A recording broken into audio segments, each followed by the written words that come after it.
The wind cut through the neighborhood like a whisper carrying secrets. Snowflakes drifted down in the half-light of dawn, covering every imperfection with a perfect, fragile white. Mark stood at the edge of his driveway, boots sinking into the powder, staring at the mess that used to be his snowman. What remained looked more like a crime scene than winter fun. A crushed carrot, shattered coal eyes, and tire tracks gouged deep into the snow. He crouched, brushing his hand across the icy ground. The tracks were fresh. He didn't need to guess who did it. From across the street, the sound of a car door slamming broke the quiet. A woman's voice echoed through the still air. "You should really know better, Mark." Nancy stood in her driveway, arms crossed, maroon hoodie zipped tight, blonde hair frizzed by the cold. Behind her gleamed her black SUV, its front bumper dusted with snow that looked suspiciously familiar. Mark straightened slowly, hands in his coat pockets. "Morning to you too, Nancy." She walked closer, boots crunching the snow like a metronome. "You know the HOA rules. No unsanctioned decorations in the front yard. Snowmen fall under seasonal displays." He stared at her, incredulous. "It's a snowman. It's made of snow. It's going to melt." "Still a display," she said crisply. "Rules are rules." He almost laughed. Almost. But the way she looked at him, with that smug, tight smile, made the humor freeze in his throat. "You know, some people just build things for fun. And some people know how to follow guidelines. You might try it." Nancy turned and marched back toward her driveway, boots leaving neat imprints like punctuation marks in the snow. The SUV's engine roared to life, and Mark caught the faint smirk on her face reflected in her window before she pulled away.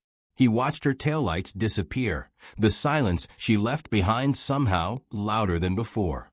His niece, Emma, had spent the afternoon helping him build that snowman. Her laughter still rang faintly in his memory. She was 7, full of life, the kind of kid who believed a snowman could have a soul if you gave it a good enough smile. He'd promised her it would still be there when she came back next weekend. Now, all that joy was splattered across his yard. Inside, the coffee pot gurgled, the scent of roasted beans doing little to soften his frustration. He scrolled through his phone, checking the security feed. The footage was grainy, but there it was. Nancy's SUV creeping down the street just after midnight, headlights off. A soft bump, a pause, then the reverse lights flashing. She'd hit it twice. Mark set the phone down, breathing through clenched teeth. This wasn't an accident. It was a message. He'd moved into this neighborhood a year ago, thinking it was peaceful, a quiet suburban escape after years of city noise. But peace came with fine print, and that fine print had Nancy's name all over it. She was head of the HOA and self-appointed guardian of community standards. Every holiday, she made her rounds, clipboard in hand, inspecting lights, lawn ornaments, even trash can placement. Last summer, she'd complained that his grill was visible from the street. Fall brought lectures about the excessive vibrancy of his Halloween pumpkins. But this was new. This was personal. He tried to laugh it off, told himself she was just another power-hungry neighbor with too much free time. But when he glanced out the window again, all he saw was the mangled remains of the snowman, a crooked twig arm reaching toward him like a silent accusation. By mid-afternoon, the sun had melted most of the evidence.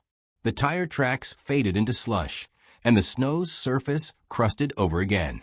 Mark grabbed his shovel, scraping the driveway clean just to keep his hands busy. That's when his next-door neighbor, Greg, shuffled over, bundled up in a faded green parka.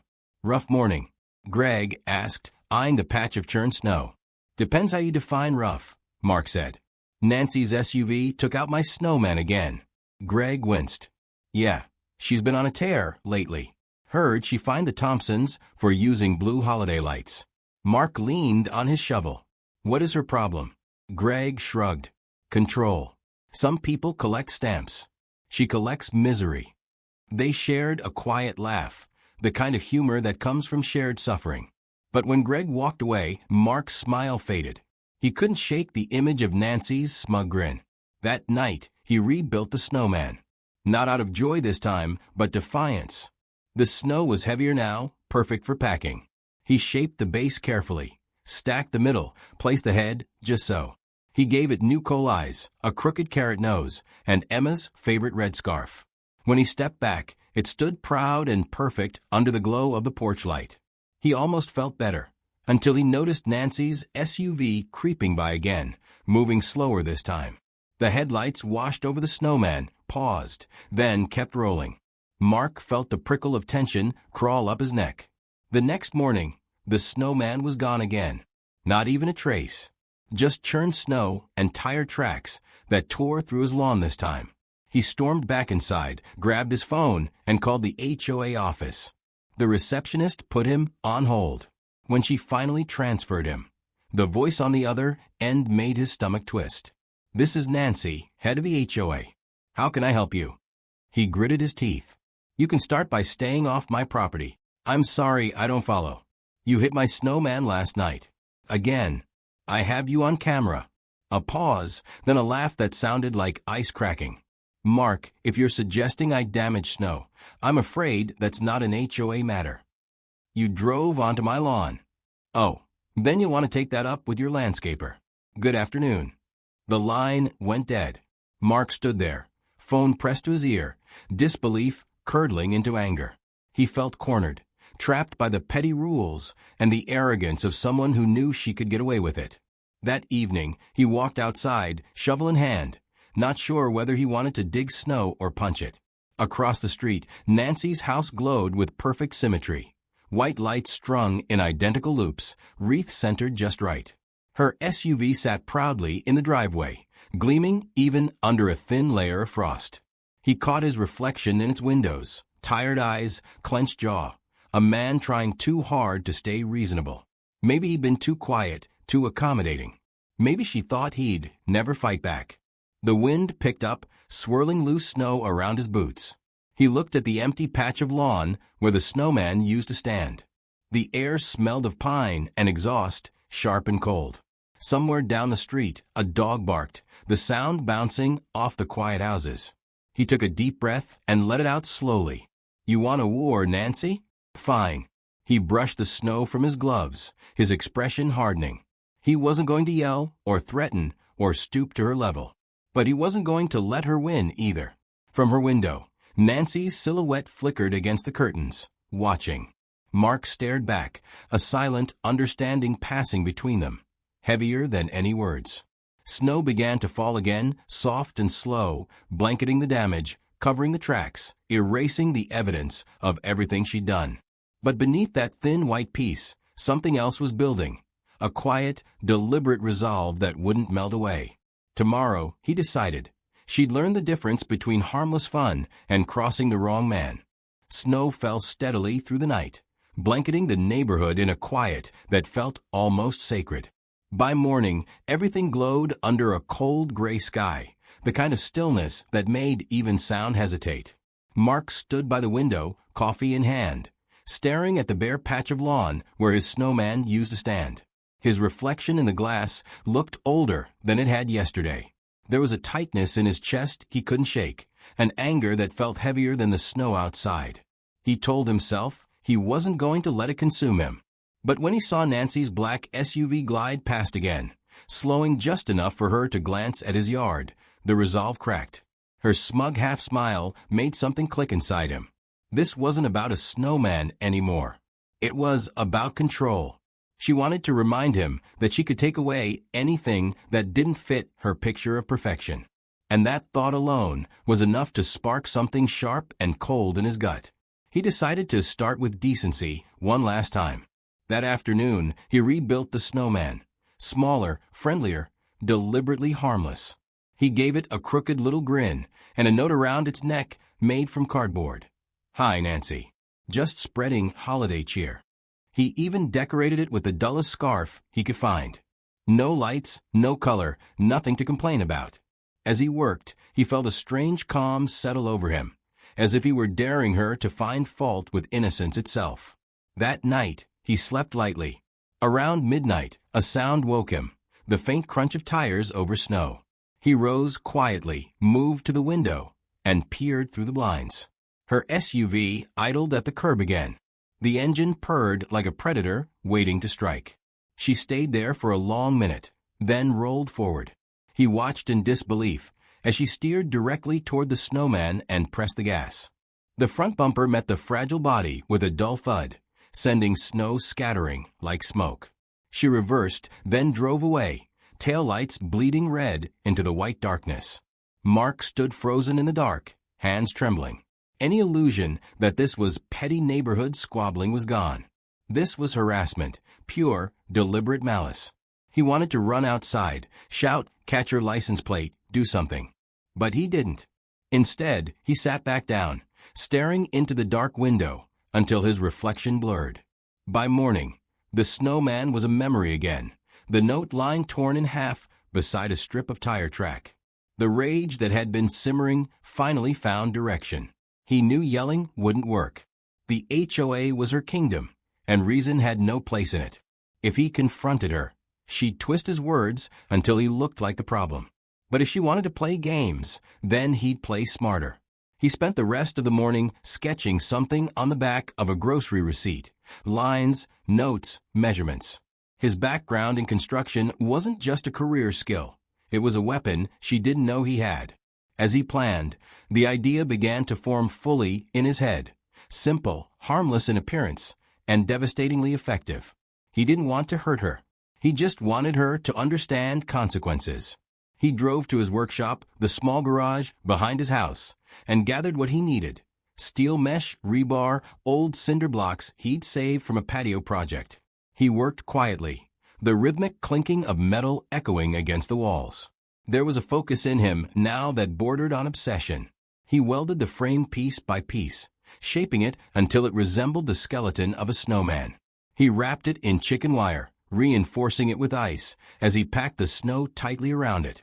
Every layer froze solid, turning white and glassy under his gloves. By the time he stepped back, the thing looked ordinary. No one would guess it was stronger than stone. He smiled faintly, brushing frost from his beard. It wasn't vengeance, he told himself. It was justice wearing a winter coat. That evening, as twilight deepened, he added the finishing touches. The carrot nose, the scarf, the crooked grin. Under the soft glow of his porch light, it looked almost innocent again. He adjusted the scarf, gave the head a final pat, and whispered, "Let's see her try now." Inside, he set up his camera, adjusting the angle to capture both the street and the driveway. The red recording light blinked steadily. Then he waited. The hours passed slowly. Snow drifted lazily through the streetlights, piling softly on roofs and car hoods. The hum of a heater filled the house. Mark sat by the window, the coffee gone cold in his hands. Part of him wondered if she'd even take the bait. Maybe she'd had her fun and moved on. But when the clock neared 2, a pair of headlights cut through the falling snow. His stomach tightened. The black SUV rolled down the street like a shadow. It paused in front of his house, engine idling, exhaust fogging the cold air. Through the windshield, he could just make out Nancy's face, her mouth set in a hard line. For a moment, she simply sat there, staring at the snowman as if it had insulted her personally. Then the SUV crept forward. Mark felt his pulse pounding in his ears. He leaned closer to the window, barely breathing. The tires squeaked against the packed snow. The vehicle angled slightly toward the snowman. Her headlights illuminated it perfectly. White, flawless, inviting. She revved the engine once, twice, and then accelerated. Mark's hands clenched. He whispered to the empty room, "Here we go." But at the last moment, the SUV swerved, stopping just short of impact. Nancy stepped out, wrapped in her maroon hoodie, her breath clouding in the air. She walked up to the snowman, examining it like a detective inspecting a crime scene. She reached out and poked it. Her expression changed. Suspicion flickered across her face. Then she stepped back, glancing toward his house. Mark stayed perfectly still, hidden in the dark. After a tense moment, she turned and walked back to her car, slamming the door harder than necessary. The SUV backed away and drove off, tires spinning against the ice.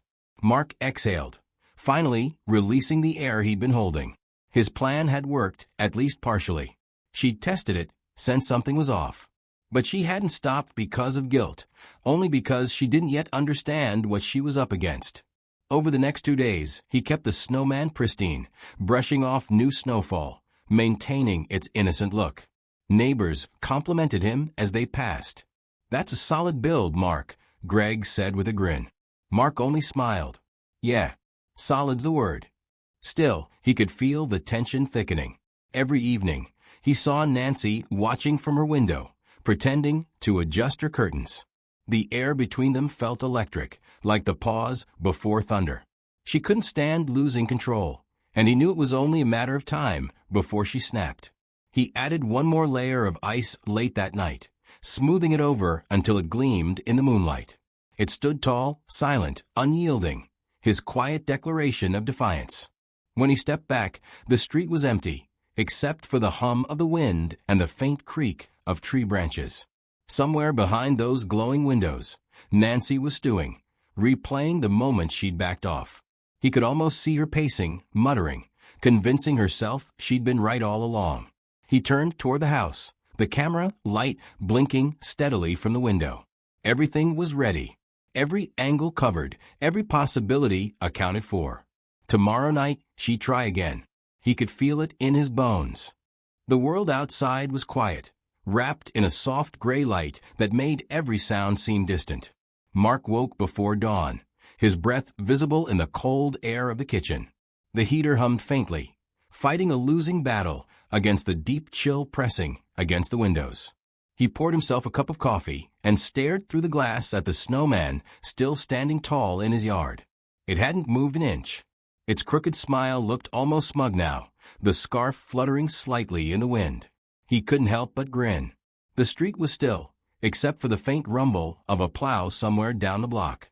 He'd slept badly, half dreaming of engines and headlights, but the tension in his chest was gone. The plan was in motion. The only thing left to do was wait. By mid-morning, the neighborhood began to stir. Children bundled in coats trudged past with sleds, their laughter echoing faintly. Mark nodded to Greg, who was scraping frost from his windshield. The older man gave him a grin. "Still standing, huh?" "Guess Nancy's learning restraint." "Something like that," Mark said, sipping his coffee. He didn't explain further. The less anyone knew, the better. Nancy's SUV wasn't in her driveway that morning. That was unusual. For once, her house looked quiet, too quiet. The curtains were drawn tight, no movement behind them. It should have been comforting, but it wasn't. There was a tension in the air, like the pause before lightning strikes. By evening, snow began to fall again, thick and heavy, blanketing everything in soft silence.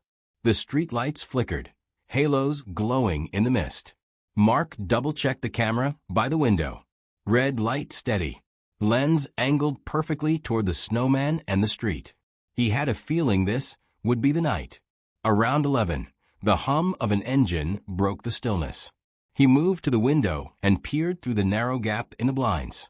The black SUV crawled down the street, headlights cutting through the curtain of snow. She was back.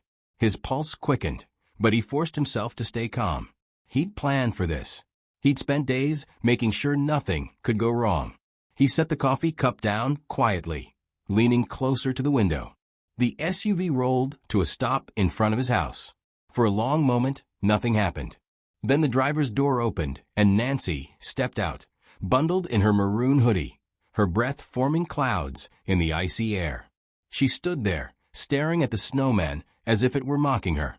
Mark could see her face clearly now, jaw clenched, eyes narrowed, fury simmering beneath the surface. She muttered something to herself, too quiet to hear, and climbed back into the SUV. The engine roared to life. The headlights flared brighter, reflecting off the icy surface of the Snowman like a spotlight. Mark's breath caught. She wasn't backing off this time. The SUV lurched forward, wheels spinning on the ice before catching traction. The sound of the engine grew louder, rising into a growl. Snow sprayed from the tires as she accelerated. He whispered under his breath, "Don't do it, Nancy." But she did. The impact came with a deafening crunch, metal collapsing against something far stronger than it expected. The SUV's front end crumpled instantly, the hood folding like paper. A burst of steam hissed from the radiator, mixing with the falling snow. Airbags exploded inside with a muffled pop. The snowman barely shifted. A cloud of snow puffed into the air, then settled peacefully around the mangled vehicle. Mark stood frozen, half in awe, half in shock. He hadn't expected it to work so perfectly. He grabbed his phone and hit record, capturing everything from the window. The driver's door flew open, and Nancy stumbled out, coughing, eyes wide. She looked from the car to the snowman, disbelief twisting her face. "What the hell?" she gasped, clutching her wrist. "What did you do?" Neighbors' lights flicked on up and down the street. Curtains moved, doors opened. Greg was the first to step outside, robe tied hastily around him. "What happened?" he called. Nancy spun toward him, pointing at Mark's yard. "He did this. He put something inside that snowman." Mark stepped outside then, calm, collected, mug still in hand. Steam rose from his coffee into the cold air. "Evening, Nancy. Car trouble." Her face turned crimson. "You rigged it. You did this on purpose." He looked at the snowman, perfectly intact except for a few missing flakes near the impact. "It's snow. You hit snow." "You think this is funny?" she shrieked, waving toward the wrecked SUV. "That's destruction of property." Greg stepped closer, frowning. "You drove onto his lawn?" Nancy faltered, eyes darting between them. He set me up. That thing's a trap." The sound of sirens drifted from down the street. Someone must have called. The blue and red lights painted the snow in flashes of color as a police car rolled up. 2 officers stepped out, boots crunching on the ice. One of them approached, calm but firm. "Ma'am, can you tell us what happened?" Nancy gestured wildly at the snowman. "He built that thing to destroy my car." The officer tilted his head, examining the snowman. He knocked on it once. The sound was dull but solid.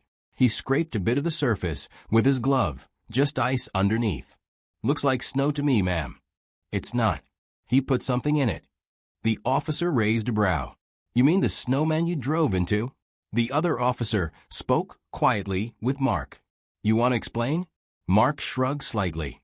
"I built a snowman. She's been destroying them for weeks. I thought she might try again, so I made this one sturdy." The officer hid a smile. "Sturdy, huh? Just snow and ice," Mark said evenly. "Cold weather engineering." Nancy's voice rose, shrill with panic.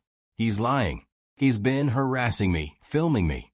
Mark gestured toward the security camera in plain view. "Only after she hit the first one, and the second, and the third." The officer sighed, glancing between them. "Ma'am, were you on his property when this happened?" Well, yes, but that's not the point." "It's exactly the point," the officer said. "You damaged private property. He didn't." The crowd of neighbors that had gathered murmured quietly. Phones were out. Someone snickered.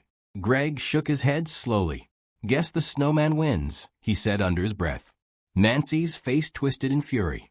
She turned toward Mark, finger trembling with rage. "You'll regret this."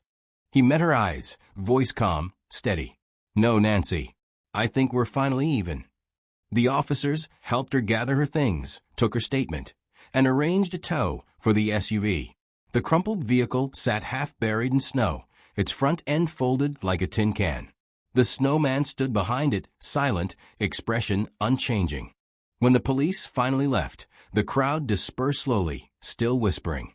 Mark lingered outside, letting the cold sting his face. He could feel Nancy's glare burning through him as she was driven away in the back of the patrol car, face pale under the flashing lights. He turned back toward the snowman. Snowflakes gathered on its head, melting into tiny rivulets that glistened in the moonlight. Inside, he replayed the footage. The video captured every second. The headlights, the impact, the aftermath. It was undeniable. He uploaded a short clip to a neighborhood group, leaving names out. The caption was simple. "Sometimes karma wears a scarf." By morning, the video had spread. Neighbors who'd once stayed silent were suddenly bold, sharing their own stories of Nancy's overreach. The HOA held an emergency meeting without her. Mark didn't attend.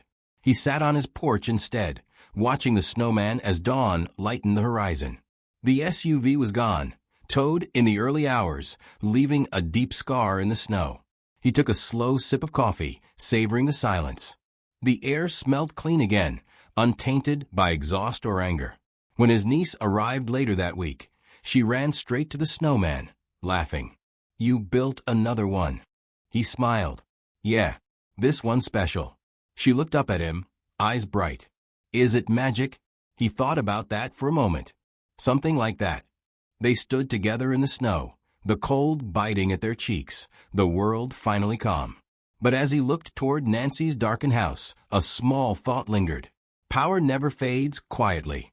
Some people can't let go of control, even when they've crashed straight into it. He watched the horizon, the snow still falling, and said softly, almost to himself, "Let's see what melts first."